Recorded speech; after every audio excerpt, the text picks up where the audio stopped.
Whoa now, what's happening? This the Maniacal Menace Councilman speaking from the future about the past and the present. I finally get to talk to my young funny brother D.C. PauL. Hey, when you got it, you got it. We chatted up, we dropped some knowledge. If you think it's bad, change your language. It gets so much better, there's a brighter side.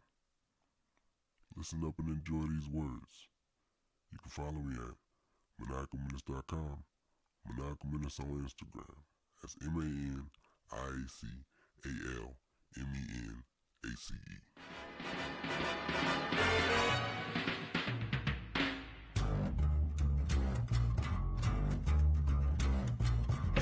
I think it's time to blow this scene. Get everybody in the stuff together. Okay, 3, 2, 1, let's jam.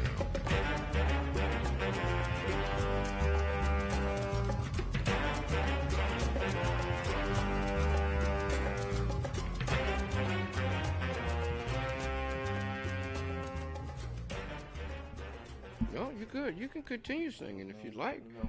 Yeah, Now no. you can turn the microphone Yeah, on. the more the microphone's on now. So, how you feeling? Good, brother. How you feeling? I'm man? good. It's I'm great good. to see you. What's up? What's up? What's up? God damn it! Welcome back.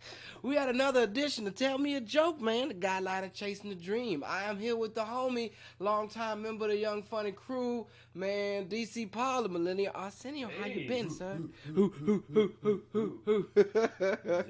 Arsenio. What's up, y'all? All you listeners? The listeners. Somebody's listening. Yeah, we are basically in the future, in the past, kind of, sort of, because whenever they hear this, it's going to be past time, past tense, but, you know, this is dream chasing, so people got to understand the plight that a motherfucker had to have gone through to get to where they're at now, to sit back down, sitting with you again, face to face, my nigga, yeah. Feels good. That's deep, though. So Yeah. So when they listen to it, it's going to be in the present, Mm-hmm, even though it was done in the past, mm-hmm, but that's the future from now. yeah, speaking to the future, Oh, my yeah.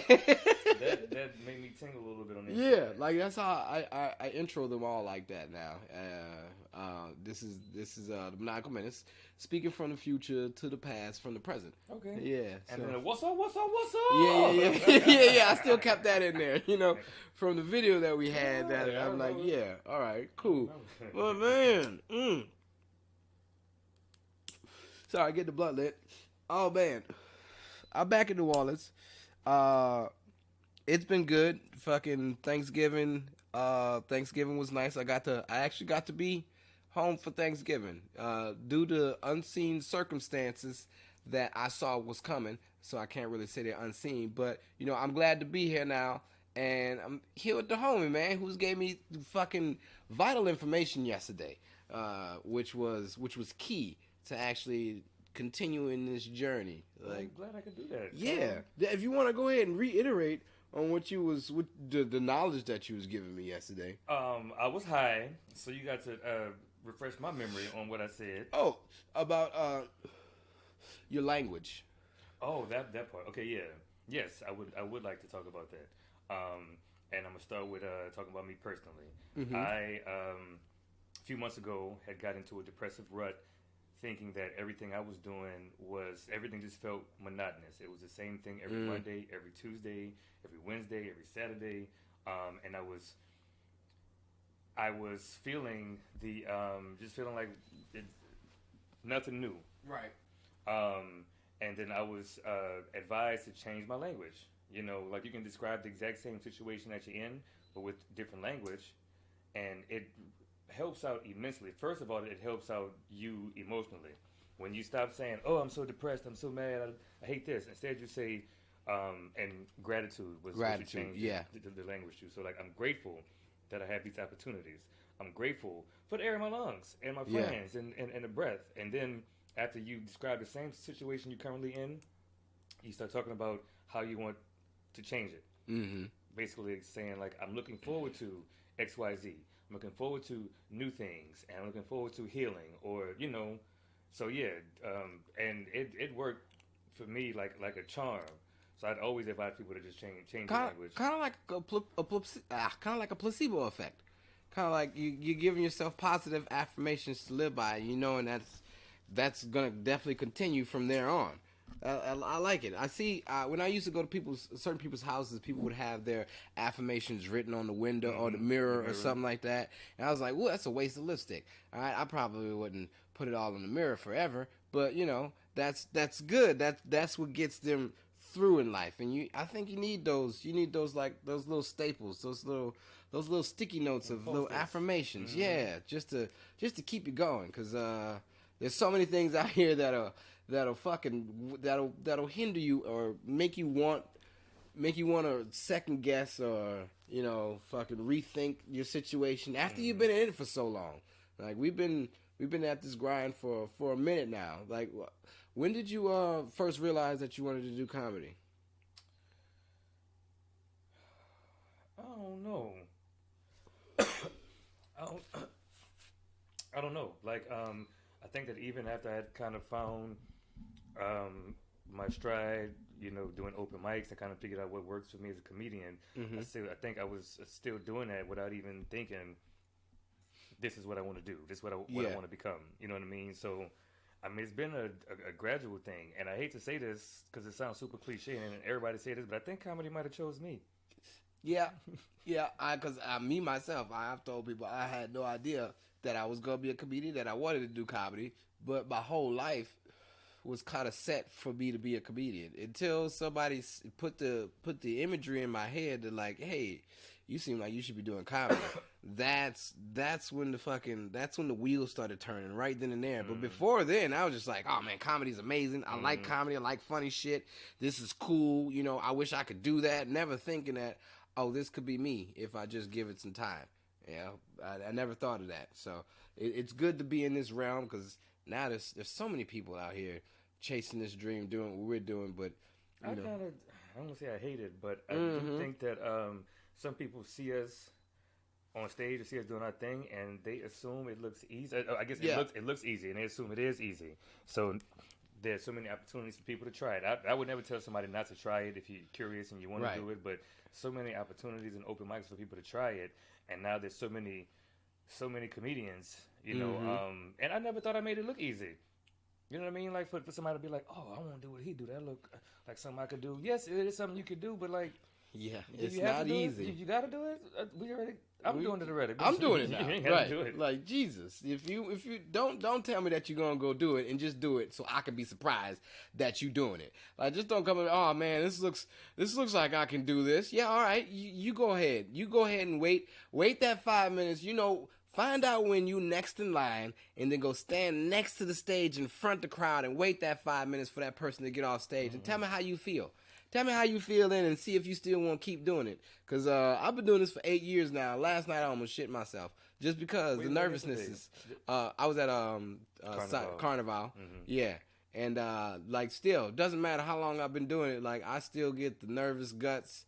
Like from time to time, some places I don't, because some places I'm like, oh, I'm gonna knock this out the park, because I have that confidence now. But sometimes, like if I ain't done it in a minute, it still feels like, oh man, I'm scared right now, and it is a very scary feeling, because you don't really know how the crowd's gonna react, how things are gonna go. Like I fucking what fucked me up last night.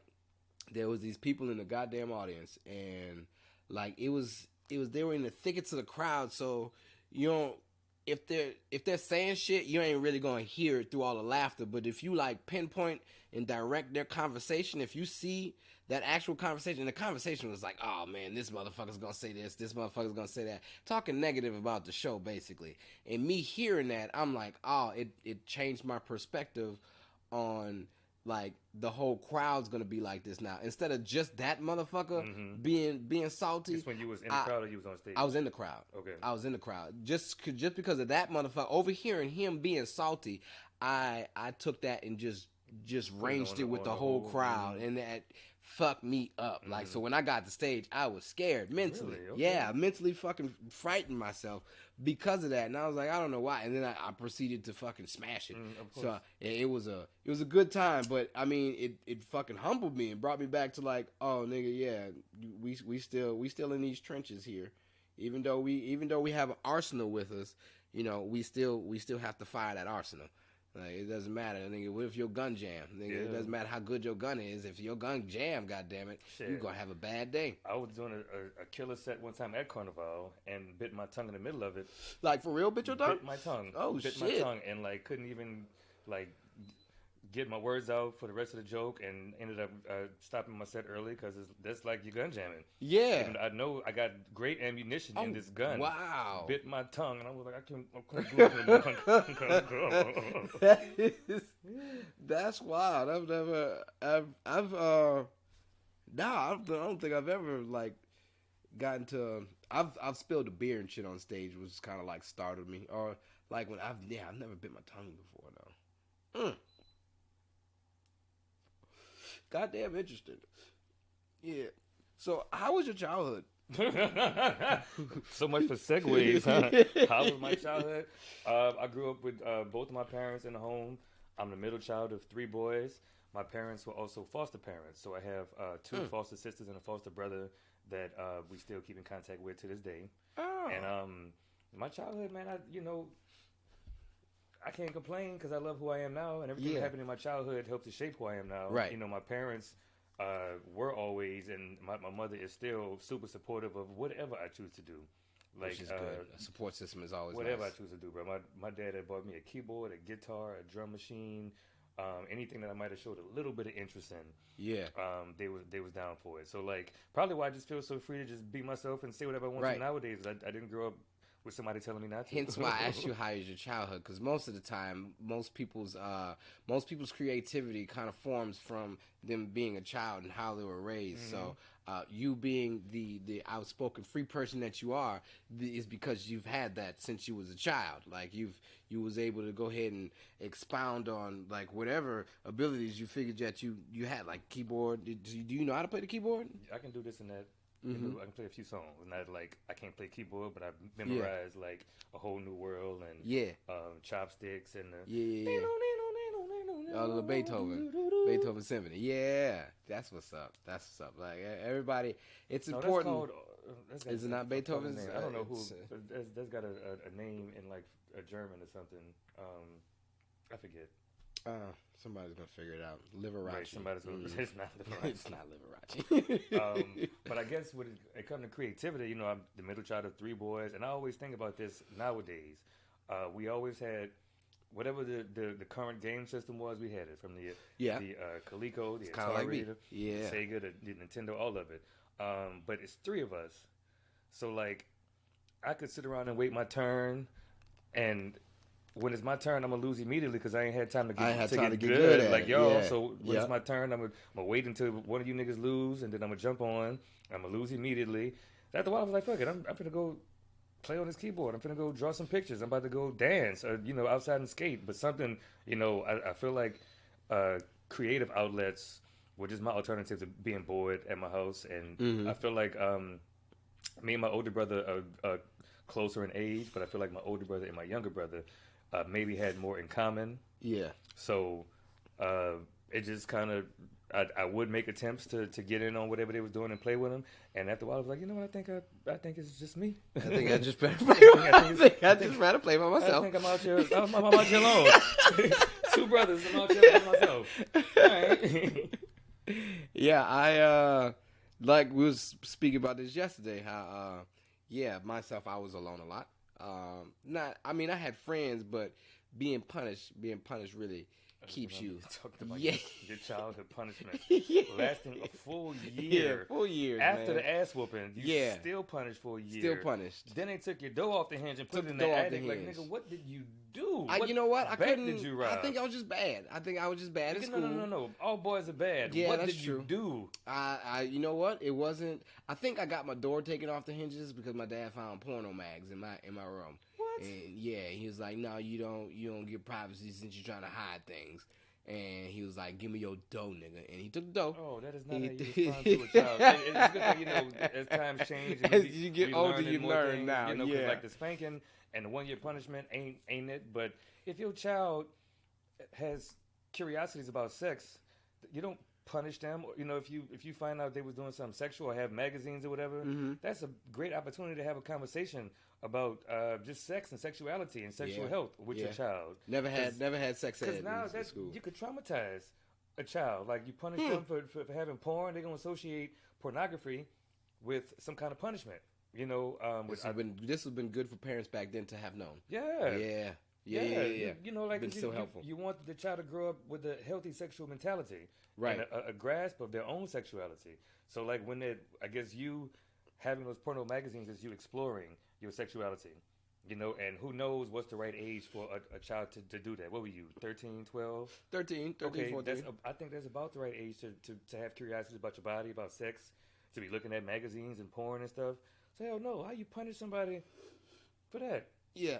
And it wasn't just like, oh, I'm punished for the whole year. It was like I kept fucking up to where it just kept adding on to the entire year of me being punished. Because I don't believe punishing you for a full year makes you not want to look at pussy no more.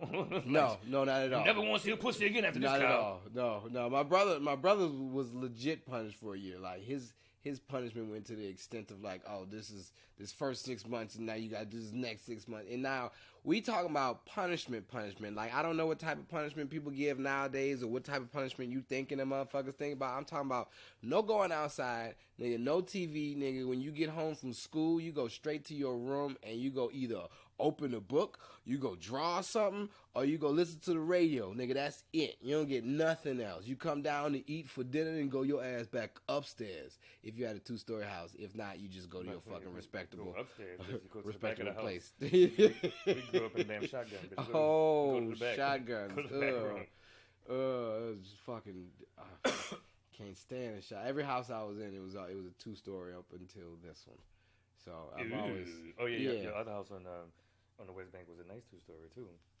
Yeah, I always lived a decent life. It was just my dad was very strict, and he didn't play that shit at all. So, there was places and things that I couldn't go that people were a lot younger than me. They had all the freedom, but most of them were white too. So white folks didn't care about their kids back then. Back in the 90s, white folks definitely didn't care about their kids. I don't remember meeting your dad. I don't know if you ever have. Mama. No, I remember meeting your daddy. No. I don't think anybody's ever met my dad. And I also don't hear you talk much about him. I used to have bits about him in the earlier stages, but that was just because it was Veterans Day. He's in the Air Force, so Still in the Air Force. No. They're retired now. Okay. Yeah, both my dad and my stepmom.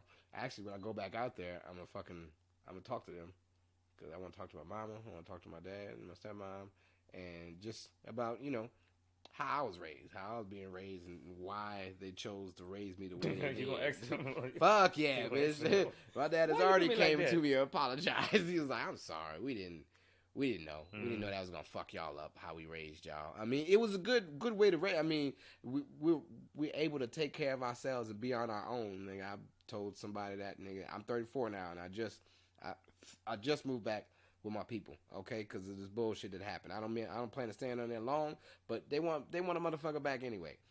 But I've been gone since 18. I've been out of my parents' tutelage since the age of 18, getting it. So, nigga, that was before Katrina and nigga after Katrina.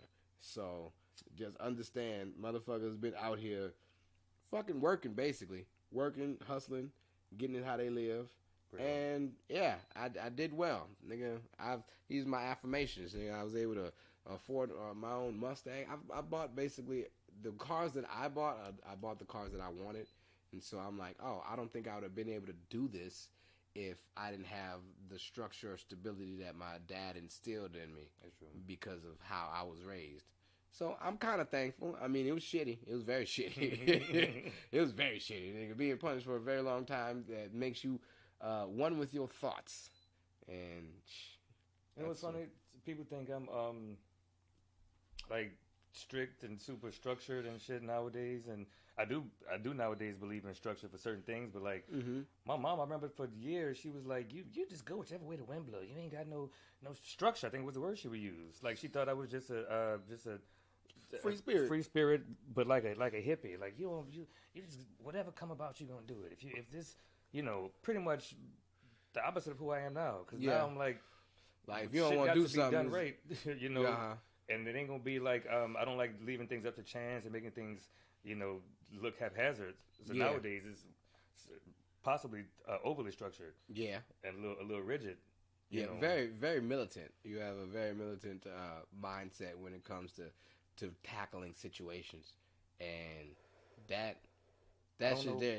It's not all of us in the group are like that. Like No, you were that one. Yeah, that is I your don't know when and how attribute. I developed that. I don't know when and how. But Huh. yeah. Was it not in the military? How were you in the military? Where were you in? Nothing. I was in Afghanistan and Iraq and Dubai and Kuwait, working as a civilian. I've never been in the military. Oh shit, nigga! All this time I thought was in the military. I was like, who the fuck just goes to Afghanistan? A bunch of people. Why? Niggas. Why? You know how much money I was making in Afghanistan? No, because I thought you were in the military. Oh. I was like, yeah, of course he's gonna make money going to Afghanistan. He's in the military. Civilians, I think, get paid more. To do what? When you get, I was doing IT, like the computer stuff. I was doing Oh. at Arsenio when we first met. I was working at Arsenio, computer stuff. Nigga, you know what? I just assumed it was military. So I don't think No. you've ever said anything military. I just Yeah, assumed no, that much because I'm like, who the fuck just goes to Now, Afghanistan? I was contracting first for the Department of Defense, so I worked with the military, and then I did that for 2 years. I came to the States for like 5 or 6 months. I was living in Maryland. Then I went back out to Afghanistan. This time working for NATO on a different contract. The first time it was just it was in Kabul, which is like the capital city of Afghanistan, and that's where all of the embassies, like Yeah. the UK embassy, the German embassy, the American embassies, all in Kabul, which is like the big metropolitan city. And then the second time I went out there, I was in Herat, which is the western province, and I was working there on an anti-narcotics mission. Oh. Yeah, you know that, like, What? Did you have a gun? poppy seeds, and I had access to a gun. I didn't carry- no, seriously, I knew where Yeah. it was. Yeah, that we had training. And things Yeah. like that. No, I of had- course you would I have. had the I would vest and the assume you would helmet. have to have something. Yeah, but there were people, there were soldiers, Air Force, Navy, Army, Marines around me constantly, and Right. they had guns on them. So like for me, it was knowing where it is in case one of these guys on around and something happened. You go to this room, put in this code, and only if you need it. Only if you really need it. Yeah. Wow, son, that's wild. I never Really? Yeah, son. It just I'm tired of talking about this. I feel like every podcast I've been on, that comes up some kind of way. why? But it's not something that you talk about with me, at least, nigga. Really? I've never known You never that. heard me say that? Okay. No. So all I this mean, but time you niggas thought don't really ask You that. thought I don't know, right? But so you just thought I was just an uptight army dude. I thought that was Tight ass. why the militant side of you. I was No. like, yeah, this nigga was in the military. He went to Afghanistan and everything. Nope. No, nigga was out as a civilian. I was in Afghanistan wearing sweaters, bitch. It's okay. Fucking uniform. I had on button downs under the sweater. I was too fly for Afghanistan. People look at me like, does he know he in Afghanistan? All this fucking dust in the air, and this nigga got a old polo sweater on. I was that nigga. Oh, that's fucking interesting facts to know. I had, wow. Well, that's cool as shit. Yeah, So I you kind got of miss to- it sometimes too. Yeah, well, yeah, I would assume so. That is, I would like to at least visit Dubai. Mm-hmm. I would like to go out there. The thing about Dubai, man, that's the closest international airport to Afghanistan. So if you fly from Kabul, you fly into Dubai to catch whatever connecting flight. We all would, when we schedule our vacations, give ourselves 2 days to spend for that layover in Dubai. Yeah. Fly to Dubai, stay for 2 days, and then go home or go wherever you're going from there. And that shit was, first of all, it's expensive as fuck. It's I super bet. luxurious and opulent out there.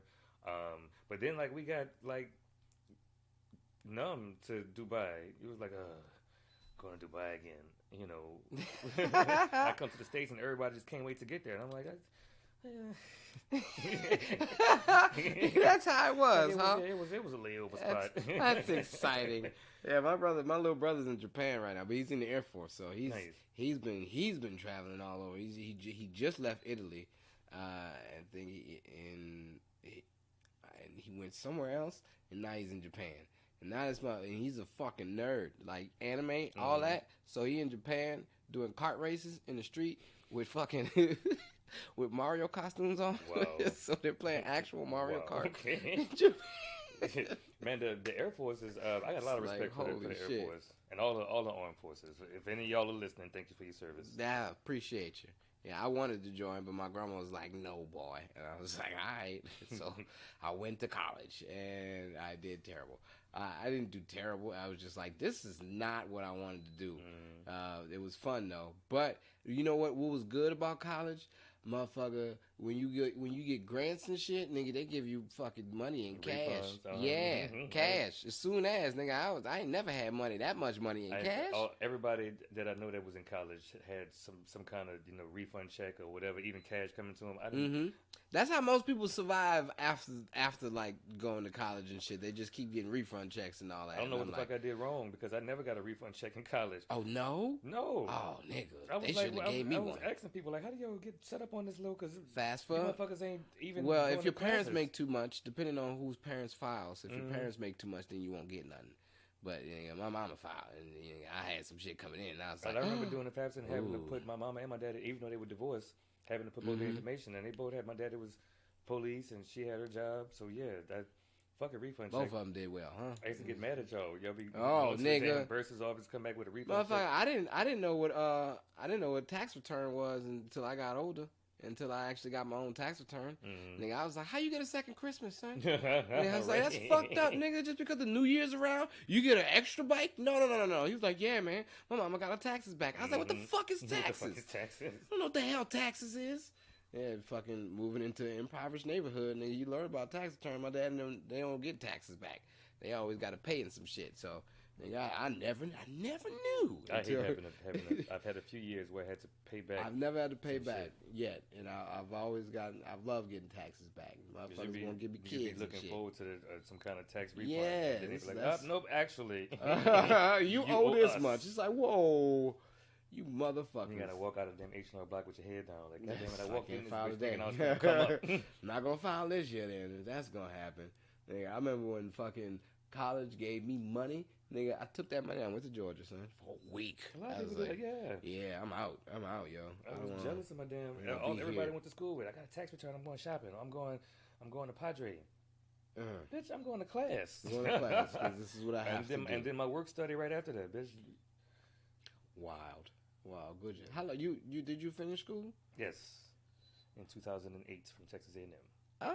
Oh, nice. What would you major in? English, creative writing. Oh, okay. Poetry. Boom, right there, right there in the alley of knowing words and putting these words together in sequence. That's the only way. From what I do now, I can kind of justify going to school and studying that because now I work with words, but otherwise it's a degree going to waste. if anytime somebody asks me, I feel bad saying it. Like I'm a comedian, but I have a degree in English. That's perfect, son. Yeah, but see, you can put that on a resume. Nigga, Indeed.com is looking for any type of entertainment. And you put that on a resume and then say you do comedy. Nigga, you have a degree and you do comedy. You get any type of host gig. Does it really work like that? Yeah. Amanda G is a lawyer. Yeah, so is fucking Jonathan Reynolds. Yeah. So I don't know if just having a degree and doing comedy is giving anybody a leg Oh no, up. it backfires like a motherfucker. It don't help for shit. It's either you do this or you be broke doing this. Yeah. Until you get better. Yeah, nah. If I'd have skipped college and started comedy when I started college in 2003, if I'd have knew I was going to do comedy, I would have started then and not wasting my time. I would have did it in high school. Yeah, I would have. Like as soon as I found out about Dane Cook, like that's when the comedy gears and everything started like dawning on me. Like, oh, nigga, comedians rule the world, son. Like every commercial you see, nigga, is probably a comedian that's in that motherfucker. Like shows, movies, nigga, sitcoms and shit. Like, damn, comedy is. Remember back in the 90s, every black comedian had a sitcom at some point? Yes. Mark Curry had one. Bill Bellamy had one. Fucking DL. DL, of course. Martin. Fucking Bernie. Keenan Ivory. But I like how they create their own shit. But the Wayans brothers had their thing. Steve Harvey. That Steve Harvey show was pretty funny. I enjoyed the Steve Harvey show. Everybody fucked with the Steve Harvey show, nigga. That's why motherfuckers rap about the Steve Harvey lining. Nigga came in there fresh. Did you know that was a toupee the whole time? It was a toupee the whole time? That's why it was so clean. I think so. Because, it wasn't a bald spot in sight for that man. For him to be that old And his hair was perfect, like a microphone Perfect. top. Yes. You know, Like not a straight up hair out microphone of top. place. I want to yell into your head, You sir. know, he wasn't losing it in the front, Yep. in the back, or at the top, nowhere. So yeah, I realized he was wearing fake hair the whole time. And then one day he just showed up all the way bald, like come All the on way now. bald. Like, You ain't oh, cut it nigga. down to a Caesar. Why Yeah. you couldn't cut a Caesar? This Steve is a Harvey? fresh bald head Yeah. right here, sir. Actually, it's been a bald head. He just letting us see it for the first time. Wow, son.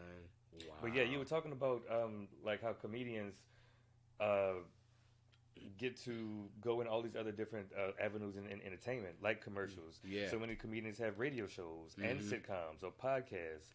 I hear some comedians doing voiceovers for commercials. Yeah. Not even funny stuff. You Nope. know what I mean? Just using their voice. So that's kind of what I'm trying to do, because I can't imagine myself only making money doing standing up in front of people and telling jokes.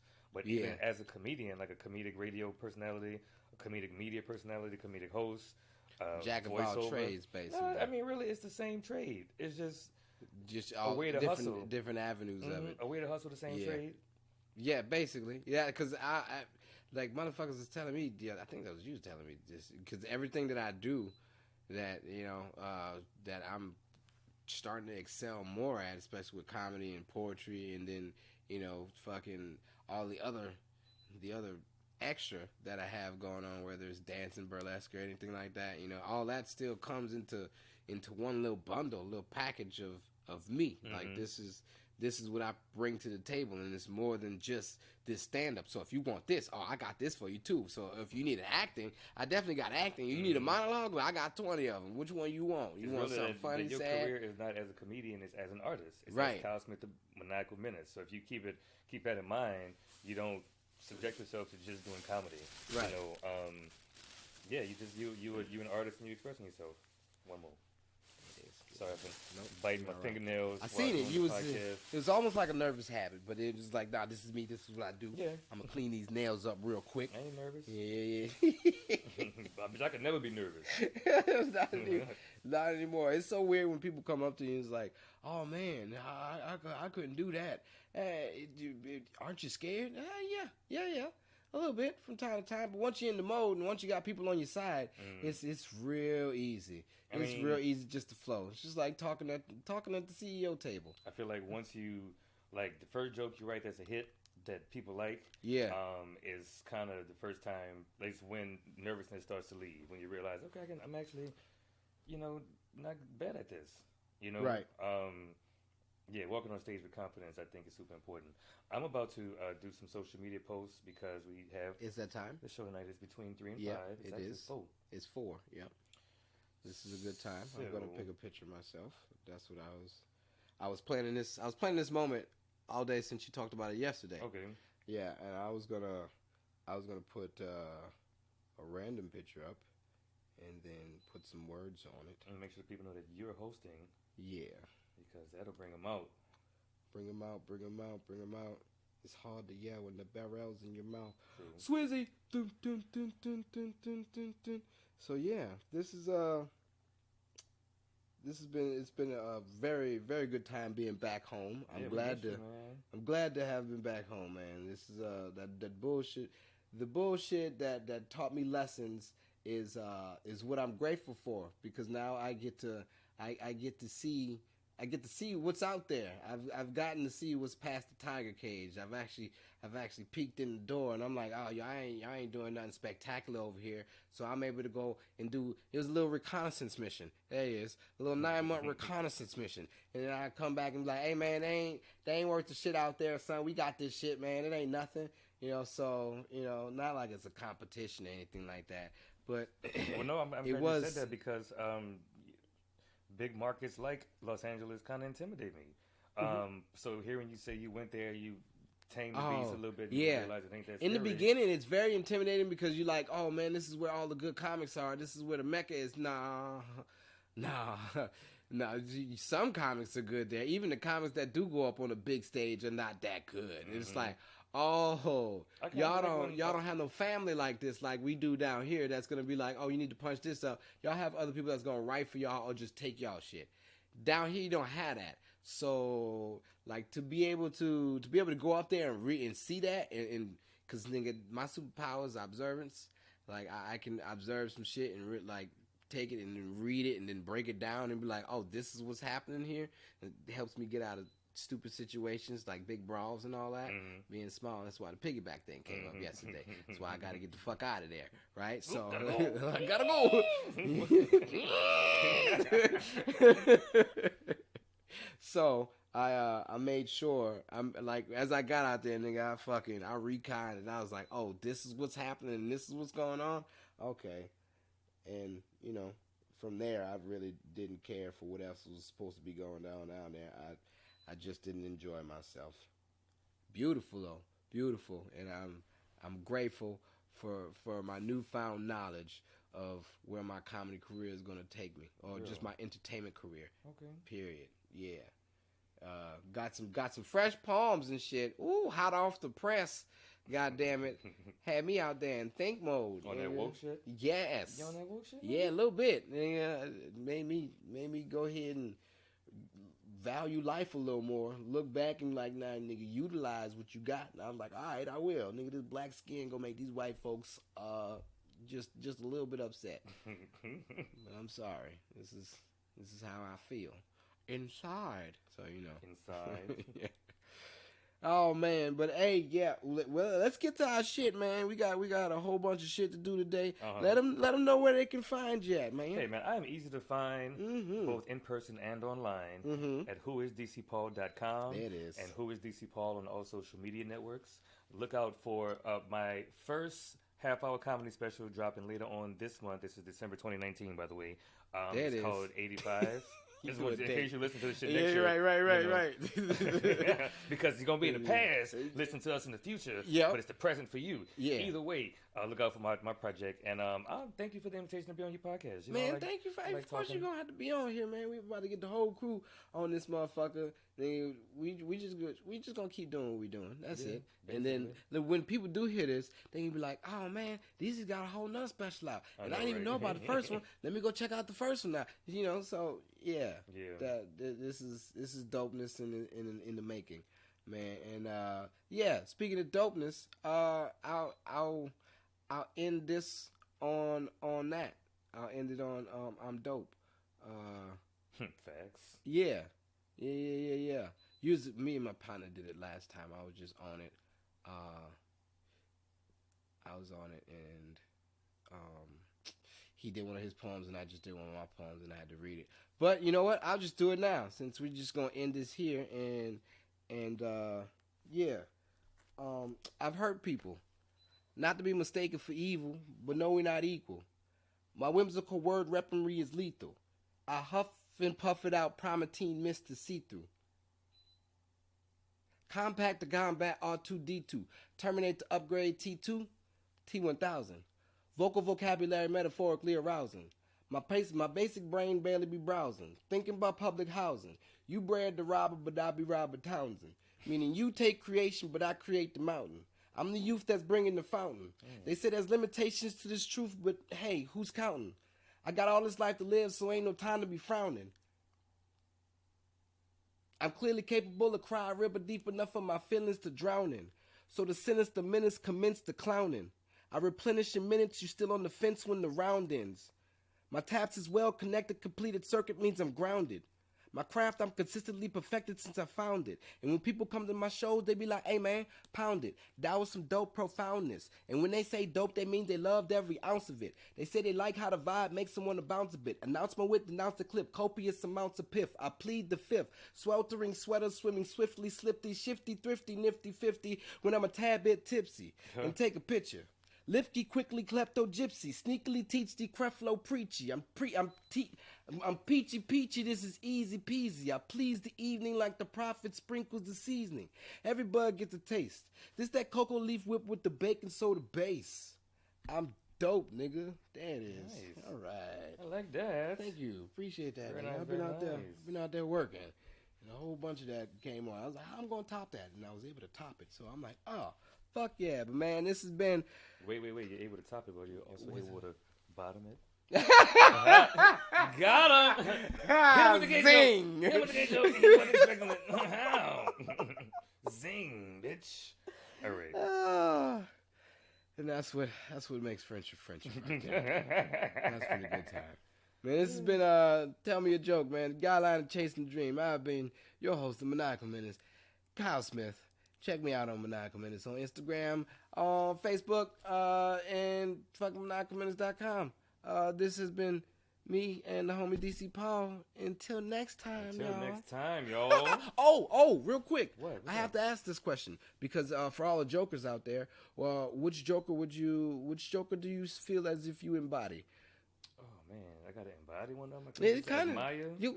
Either or. However you feel like Because, interpreting it. this last one, Joaquin Phoenix Joker, he's one to feel sorry for, and I'm not one you should feel sorry for. I didn't see Jared Leto in was that Suicide Squad? Yeah. Or whatever it was. I didn't see that.